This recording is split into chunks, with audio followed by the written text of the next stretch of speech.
appelés pour que nous puissions renverser, pour que nous puissions détruire tout ce que nos ancêtres nous ont laissé comme de mauvaises choses, des mauvaises plantes, des mauvaises fruits qui sont devenus des pénalités ancestrales dans notre vie, qui combattent notre vie. Et Dieu t'appelle dans ces ministères pour que tu arraches, pour que tu abattes, pour que tu détruises, pour que tu puisses construire et planter de nouveaux plantes, de nouveaux semences dans ta vie qui amènera la délivrance dans ta vie. Quelqu'un peut dire Amen. Amen. Alléluia. Amen. Alléluia. Amen. Dieu nous appelle, bien-aimés, pour déraciner, détruire l'arbre qui a été planté avant votre naissance, parce que ce sont des plantes que nos ancêtres ont laissées avant nous. Des choses que tu vois, bien-aimé, dans le Seigneur, ça n'a pas commencé avec toi. Nos ancêtres ont vécu avant nous. Alléluia. Chacun de nous a ses origines. Chacun de nous, bien-aimé, a sa famille. Chacun de nous a les points de commencement. Chacun de nous a les origines, les villages, là où nous venons. Alléluia. Et nos ancêtres, bien-aimés dans le Seigneur, consistent des plantes, ils ont laissé des plantes et des fruits par lesquels beaucoup de gens bien-aimés dans le Seigneur sont devenus des victimes.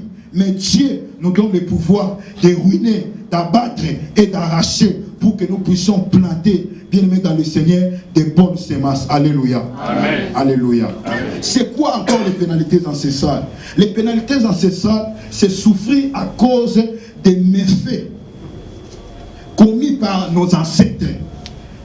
Les pénalités ancestrales, c'est souffrir à cause des méfaits commis par nos ancêtres. Nos ancêtres qui ont vécu avant nous, ils ont commis des méfaits, des mauvaises choses par lesquelles beaucoup commencent à souffrir. Les pénalités ancestrales, c'est suffoquer la destinée à cause des méfaits commis par nos ancêtres. Je répète encore.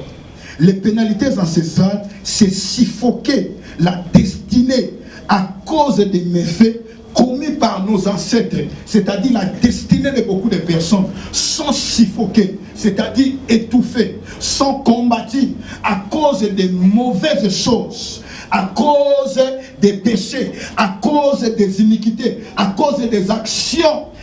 Voilà pourquoi j'avais dit hier qu'il y a beaucoup de personnes qui sont en train de souffrir, non seulement parce qu'ils ont péché, mais c'est parce que à cause d'une seule personne de sa famille qui avait commis des délits, qui était un méchant, qui avait mangé dans la table du diable, qui avait bu le sang humain, qui avait mangé la chair humaine, qui était méchant devant Dieu, qui avait fait de mauvaises choses.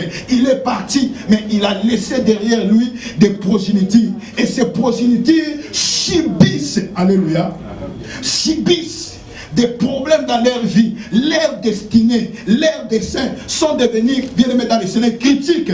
Non seulement parce qu'ils ont péché, ils n'ont pas péché, mais ils portent le poids des iniquités de leurs ancêtres. Laisse que ce soit tout le poids des iniquités que tu es en train de porter, que le Seigneur te libère au nom de Jésus. Je répète encore, que le Seigneur te libère au nom de Jésus. Que le Seigneur te libère au nom de Jésus. Que tu ne sois pas la victime des pénalités de tes ancêtres.